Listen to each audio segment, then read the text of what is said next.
It's time for Declare Your Independence with Ernest Hancock. Believe me when I say we have a difficult time ahead of us. But if we are to be prepared for it, we must first shed our fear of it. I stand here without fear because I remember that I am here not because of the path that lies before me, but because of the path that lies behind me. I remember that for 100 years we have fought these machines.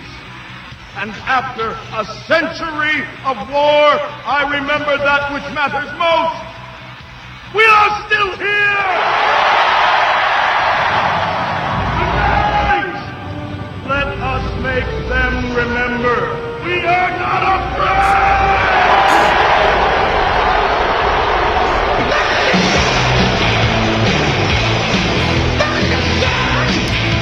No fear, no fear, no fear, no fear, no fear, no fear here on Declare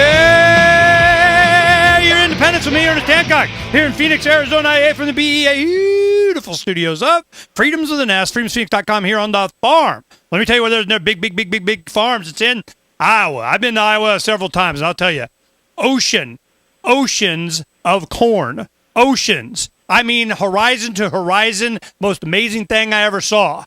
And I'm like, big, giant oceans of corn. And it makes it really humid, too. I mean, ouch.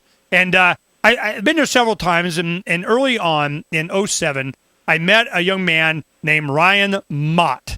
Now, Ryan, you may remember him from the movie For Liberty when the highway was closed down from an accident, and it's snowing and snow everywhere, and it's cold out in New Hampshire, and he's going up and down the line of cars promoting Dr. Paul. Now, on video, one of the other activists here from Arizona State University, he was out there, filming him, and they're just, having a good old time. So he's a great, very personable, good-looking farm boy. That he's out there doing what he can for Dr. Paul. And a lot of in the movie, you'll see in the rain, they're putting up signs and overpass. That was him and his cousin putting up signs in the rain for Dr. Paul. Now, he's been very instrumental in making sure that I did what I could to help people that just want to do whatever they want to do, and he wanted to do a lot. So he's doing a lot there. And back then, there was a lot of criticism of the LOVEvolution in Iowa. A lot of the tried and true inside the Beltway kind of Republican traditional, this is how you do it, boy. And they didn't like all this sign stuff. They didn't like a lot of the activists. They didn't like it none too much. It got to the point to where I actually met with some of the Republican headquarters guys and so on. And it's long story. Bottom line is this. They are of the opinion that if Ron Paul is to become president of the United States, they need to do it traditionally through the party. Here in Arizona, Ron Paul is coming. He'll be here next month or whenever, and it's all around the concept of we're here to help raise money for the Arizona GOP. Well, a lot of the LOVEvolutionaries and the activists that joined the precinct committeemen and went into the party and trying to help them do it, they know who these guys are and what they stand for and what's really behind this, but they're going to play traditional politics. So I'm going, okay, well, we need to know how that works. We need to know. Because a lot of the activists, I don't even vote anymore. I already know. I see the pictures that Sierra put up here. I just started looking at them. She's got a lot of election fraud stuff up here. Was that your thing? I guess she thought that's how I felt. But in Iowa, they had the Diebold machines, and it took hours for them to come up or their total, what they negotiated, and so on, whatever. I don't trust the system. But I do trust people-to-people interaction that get the information out, that we change the culture, generation next, that they understand what's going on, and they are insulated from all the internal crap that goes on. Well, Ryan is a devoted Ron Paul supporter, and he's done what they said. They want him to do some work. He's there doing it. So I just want to get on the ground from someone that knows, that was there 4 years ago, Ryan Mott, a rock star to a lot of the activists. Ryan, I got you there? Yes, sir. Yes, you did. I'm glad you're impressed with the thousands of acres of GMO corn that we have here in Iowa. Well, it's green, but yeah, no, it was amazing. I go through, when I was there years ago, and I'm driving through, it would have a big sign and say, this field is GMO, blah, blah, blah. And I'm going, you know what that means? That means the next field and the next field and the next field is going to get pollinated. That's what that means. Oh, yeah. So let's go. Yeah, that's one thing you've been doing. Let's just spend a little bit of a moment on that. You've really started to do your own greenhouse growing. I'm going to make some food. Tell me about that. Yeah, it's funny you say that because I'm actually out here clipping off suckers from my tomato plants right now, doing my multitasking thing right now. So, yeah, I don't know how it started, maybe 3 years ago. Just kind of got the bug. It started with a couple plants here and there, and I kind of realized that all this trying to change everyone else's opinions, and it just wasn't working for me. Maybe I was approaching it wrong, but I realized eventually I need to take care of myself. I need to get my own cards lined up, and kind of led me to gardening. And I mean, with my dad's cancer, that kind of led me to gardening, and it's just all sort of come together for me. But it's kind of a passion of mine that's recent, and 5 years ago, I never would have said I would be into this. Probably same with politics 5 years ago, but I think with the internet and the channel of people like Freedom Phoenix and a couple of other sites and podcasts I listen to, it's kind of brought me here. So, well, let's go ahead and talk about that. I mean, I know you've done a lot of work over the years, and you really are an inspiration to a lot of the young people. And the campaign itself, someone like you, they bring you in, they know it influences a lot of others. How are they using you? What have you been doing recently for Dr. Paul's effort there in Iowa?